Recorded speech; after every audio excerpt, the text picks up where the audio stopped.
주님께서 가르쳐 주신 기도를 함께 드리시겠습니다.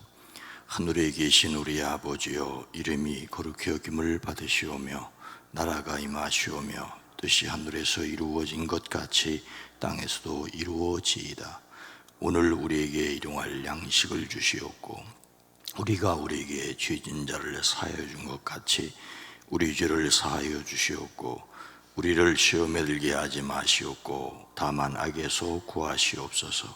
나라와 권세와 영광의 아버지께 영원히 있사옵나이다. 아멘. 거룩하신 하나님, 이 시간을 깨워 기도하게 하시는 주여, 우리를 부르셨사오니 주께 나온 이들에게 하늘의 신령한 것을 더하여 주시되 심지는 견고하게 하시고 육체는 강건하게 하시되 하늘에서 이루어진 것도 이 땅에서도 이루어 가며 살아가게 하옵소서. 이 시간을 깨워 기도하는 모든 이들의 기도와 간구 위에 주의 손을 더하여 주시옵소서. 날마다 일마다 모든 일에 주의 뜻이 이루어지는 것을 경험케 하옵소서. 우리 안고 서며 나가고 들어감을 주께 맡깁니다. 주의 은혜인 것을 고백합니다. 십자가의 은혜를 때를 따라 돕는 은혜로 날마다 경험하게 허락하여 주시옵소서. 감사의 예물을 드립니다. 이 예물에 포함되어 있는 기도와 간구도 들으시옵소서. 오랜 기도, 간절한 기도 위에 주의 손을 더하여 주시옵소서. 예수님의 이름으로 축복하여 간절히 기도드리옵나이다. 아멘. 찬송가 526장입니다. 목마른 자들아 다 526장입니다. 목마른 자들아 다 이리 오라. 이곳에 좋은 샘 흐르도다. 힘쓰고 애쓰며 없을지라도 이에 샘에 오면 다 마시겠네. 이 샘에 솟는 물 강같이 흘러 온천하 만국에 다 통하네. 빈분하 괴천에 분별이 없이 다 와서 쉬고 또 마시겠네. 생명수 샘물을 마신 자마다 목 다시 마르지 아니하고 속에서 솟아나 생수가 되어 영원히 솟아 늘 풍성하리. 예수의 이름은 생명의 샘물 저수정빛같이 늘 맑도다. 어린 양 보자가 근원이 되어 생명수 샘에 늘 그치지 않네. 생명수 샘물을 생명수 샘물을 술을 마신 자마다 목 다시 마르지 아니하고 속에서 솟아나 생수가 되어 영원의 솟아 늘 풍성하리. 예수의 이름은 생명의 샘물 저수정백같이 늘 맑도다. 어린 양보자가 근원이 되어 생명수 샘에 늘 그치잔대. 아멘. 역대하 30장 8절과 9절 말씀입니다. 구약성경 697면입니다. 역대하 30장 8절로 9절 말씀을 함께 읽습니다. 그런즉 너희 조상들 같이 목을 곧게 하지 말고 여호와께 돌아와 영원히 거룩하게 하신 전에 들어가서 너희 하나님 여호와를 섬겨 그의 진노가 너희에게서 떠나게 하라. 너희가 만일 여호와께 돌아오면 너희 형제들과 너희 자녀가 사로잡은 자들에게서 자비를 입어 다시 이 땅으로 돌아오리라. 너희 하나님 여호와는 은혜로우시며 자비하신지라. 너희가 그에게로 돌아오면 그의 얼굴을 너희에게로 돌이키지 아니하시리라 하셨더라. 아멘. 오늘도 예수 그리스도 안에서 승리하시기를 주의 이름으로 축복합니다.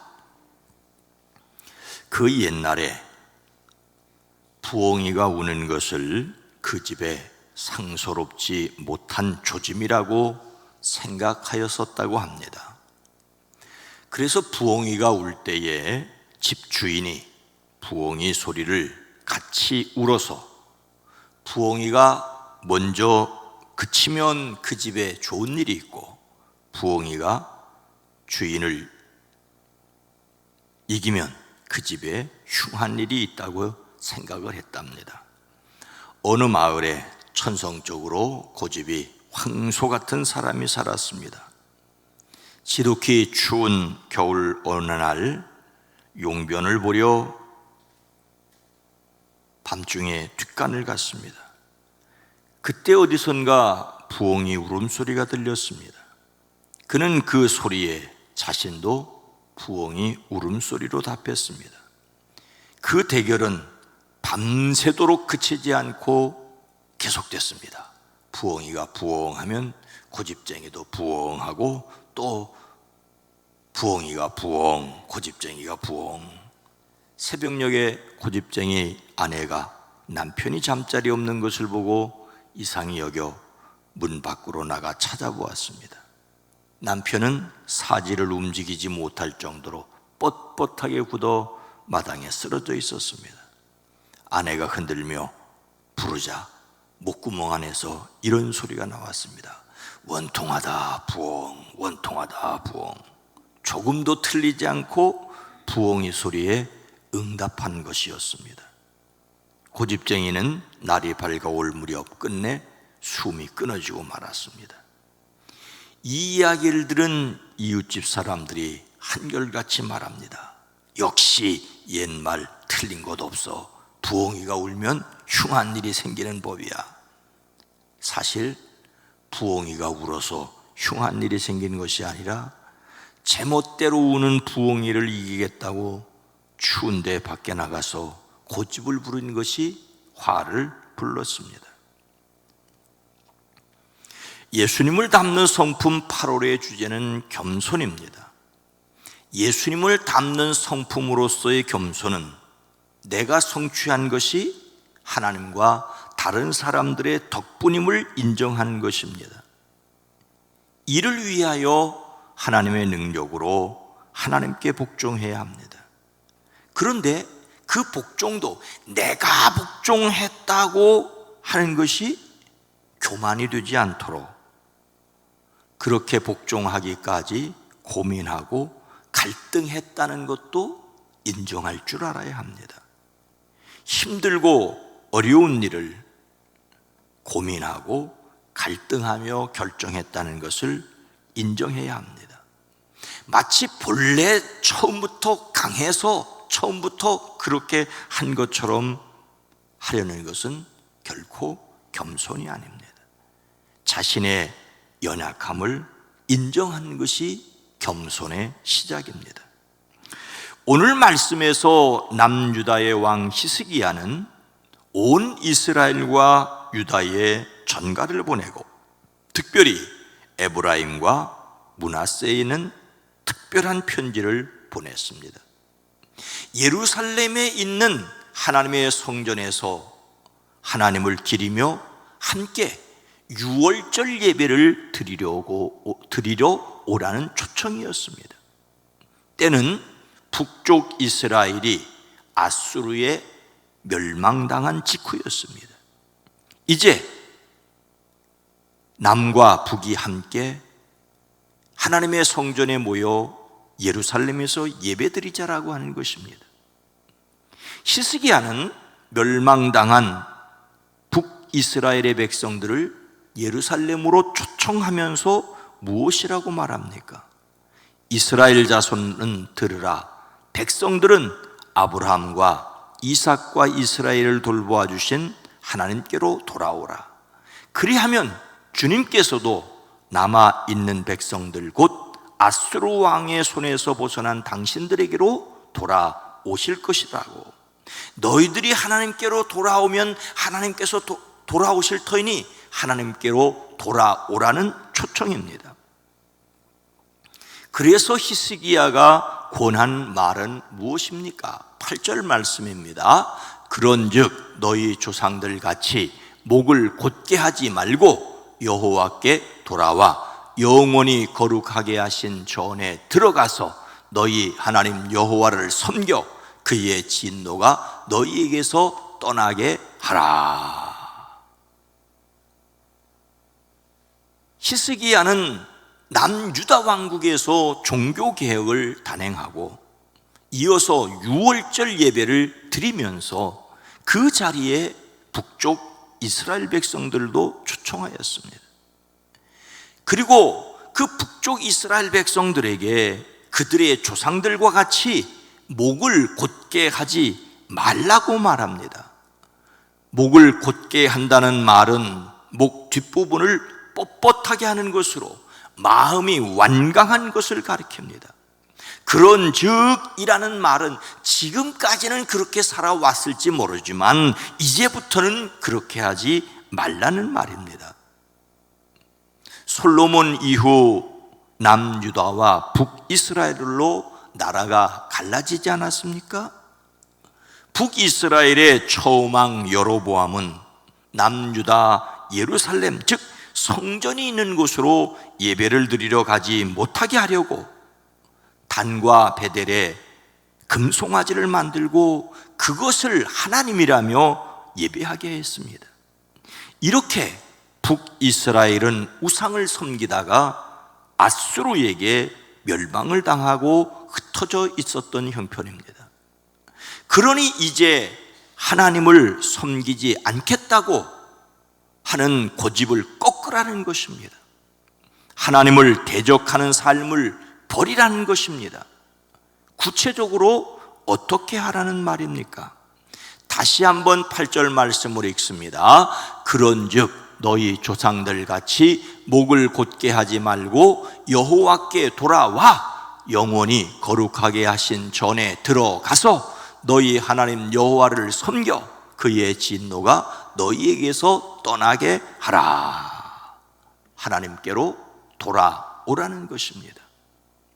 오늘 말씀에는 명령법으로 쓰인 말이 3개가 나옵니다. 그 첫 번째가 돌아오라는 것입니다. 그런데 여기에서 우리말로 돌아오라는 말은 히브리어 성경을 직역하면 손을 주다는 말입니다. 손을 내주다. 손을 준다는 말이 사실 애매하기 때문에 돌아오라고 의역을 한 것뿐입니다. 구약 성경에서 이 손은 이 두 손을 가리키지만 두 손으로 할 수 있는 모든 것, 권한, 권리, 능력을 가리키기도 하지요. 그런데 이 손을 준다는 말은 다스리는 권한을 준 것입니다. 운명을 내 맡기는 것입니다. 지금까지 이스라엘은 자기 손으로 자기 마음대로 살았습니다. 그런데 이 두 손을 하나님께 맡기는 것, 즉 하나님께로 돌아오라는 것입니다. 자기의 고집을 꺾고 하나님께로 돌아와 자신을 다스리고 통치하시도록 맡겨드리라는 것입니다. 자기 멋대로 살다가 나라가 멸망을 했으니 다시 그런 일을 반복하지 않기 위하여 하나님께 내어 맡기라는 것입니다. 내가 인생의 주인이 아니라 하나님이시라는 것을 인정하라는 것입니다. 이것이 하나님께로 돌아서는 것입니다. 하나님 앞에 서 있다는 것을 인정하는 것이 겸손입니다. 두 번째 명령은 영원히 거룩하게 하신 전에 들어가서 라는 말입니다. 하나님의 성전에 들어가라는 것입니다. 히스기야는 예루살렘에 있는 성전을 가리켜 영원히 거룩하게 하신 전이라고 하였습니다. 솔로몬에 의하여 지어진 그곳을 하나님께서 거룩하게 하셨다라고 말하고 있습니다. 거룩하신 하나님이 그곳에 임재해 계신다라는 상징입니다. 친히 그곳에 계심으로써 거룩하게 하셨다고. 물론 하나님이 어찌 그 성전 안에만 계시겠습니까? 하지만 성전은 하나님이 우리와 함께 계시다라는 믿음의 표현입니다. 앞서 말씀드린 대로 북이스라엘의 초대왕 여로보암은 단과 베델의 금송아지를 만들어 섬기게 했는데 그것이 200여 년간 계속되다가 북이스라엘은 멸망을 하고 말았던 차입니다. 그러니 이제 하나님께로 돌아와 예루살렘 성전에서 예배하자는 것입니다. 그런데 들어간다는 말은 예루살렘으로 모이라는 말입니다. 당시 성전 안에는 성소와 지성소에는 제사장만이 들어갔지 않았습니까? 제물도 성전 앞마당에서 드렸습니다. 성전이 보이는 곳으로 모이는 것도 성전 안으로 들어가자는 말로 표현하고 있습니다. 그런데 예수님께서는 사마리아 여인에게 여자여 내 말을 믿으라, 이 산에도 말고 예루살렘에서도 말고 너희가 하나님께 예배할 때가 이르리라고 하셨습니다. 요즘은 코로나19로 예배당에 나오는 것도 제한을 받고 있습니다만 어쩌면 예배당에 나오는 것은 쉬울 수 있을지 모릅니다. 그런데 진짜 예배는 하나님은 영이시기 때문에 영과 진리로 예배하는 것입니다. 자신의 마음에 하나님의 영이 거하심으로 바로 자신이 성전이라는 것을 믿고 하나님의 영과 교통하는 것이 진짜 예배입니다. 예배당에 모이는 예배가 회복되기를 원합니다. 그것은 어느 곳에나 어떤 일들 가운데서도 예배자가 되기 위한 훈련이고 어느 곳에나 하나님이 함께 계시다는 것을 믿는 신앙의 고백입니다. 오늘 말씀에서 세 번째 명령은 너희 하나님 여호와를 섬겨라는 말입니다. 하나님을 섬겨 일하라는 것입니다. 하나님께로 돌아와 하나님의 성전에서 모이는 것이 하나님을 섬기기 위해서입니다. 여기에서 섬기다는 말은 일하다, 봉사하다, 노동하다는 뜻입니다. 하나님께서 아담과 하와를 에덴 동산으로 이끌어 그곳을 경작하게 하셨다는 말이 있지요. 창세기 2장 15절 말씀입니다. 이 경작하다는 말이 섬기다는 말입니다. 하나님을 섬긴다는 말은 하나님의 뜻을 따라 살아가는 것을 가리킵니다. 하나님께 자신의 손을 맡겨드리고 하나님의 다스림을 받아들이는 사람은 하나님의 뜻에 순종하는 삶을 살아야 합니다. 그런데 어제 겟세마네의 예수님의 기도를 통해서 알았던 것처럼 하나님의 뜻을 알면서도 그것이 힘들어 피하고 싶은 자신을 인정해야 합니다. 마침내 순종을 했다고 할지라도 고민과 갈등이 있었음을 고백해야 합니다. 이 말은 하나님의 능력으로만 순종할 수 있다는 말입니다. 성령의 인도하심으로서만 살아갈 수 있다는 것을 인정하는 사람이어야 합니다. 그런 사람이 바로 겸손을 가졌다고 할 수가 있습니다. 자신의 고집을 꺾는 것이 곧 하나님의 진노를 떠나게 하시는 것입니다. 그런데 고집을 꺾는 것도 내 마음대로 되지 않음을 알고 도우심을 간절히 원하는 것이 우리가 닮아야 할 예수님의 겸손입니다. 하나님은 은혜로우시고 자비로우십니다. 우리가 하나님께로 향할 때 결코 외면하지 않으십니다. 겸손히 주님을 바라는 저와 여러분 모두가 되어지기를 주님의 이름으로 축원합니다. 거룩하신 하나님, 자비로우신 주여, 우리가 주님을 위해 힘쓰고 애써 복종했고 순종한 것도 역시 주님의 은혜임을 고백하는, 날마다 우리의 손을 주께 맡겨드리고 주님이 다스려 주님의 일을 감당하게 하시되 주님의 은혜였습니다, 주님의 능력이었습니다 고백할 수 있게 하시되, 주여 오늘 한날에 필요한 지혜와 능력과 권세를 더하여 주시옵소서. 연약한 가운데 있는 이들을 강건케 허락하여 주시옵소서. 주의 돌보심과 주의 은혜를 간구합니다. 건강하게 하옵소서. 높은 것은 낮아지게 하시고 낮은 것은 높아지게 하시되 영과 혼과 몸이 조화를 이루게 하옵소서. 주여, 주여, 주여, 이 나라의 민족 이 백성을 긍휼히 여기시고 긍휼히 여기시고 긍휼히 여겨 주시옵소서. 오늘 한 날도 승리하게 하옵소서. 예수님의 이름으로 간절히 기도드리옵나이다. 아멘. 말씀을 생각하며 이런 공동의 기도 제목을 정해봤습니다. 주여, 내가 하나님께 맡기는 삶을 살게 하옵소서. 우리 교회가 속히 예배당 예배를 회복할 수 있게 하옵소서. 이 땅이, 이 백성이 하나님께로 돌아오게 하옵소서. 주여 도와주시옵소서. 기도합니다. 주여.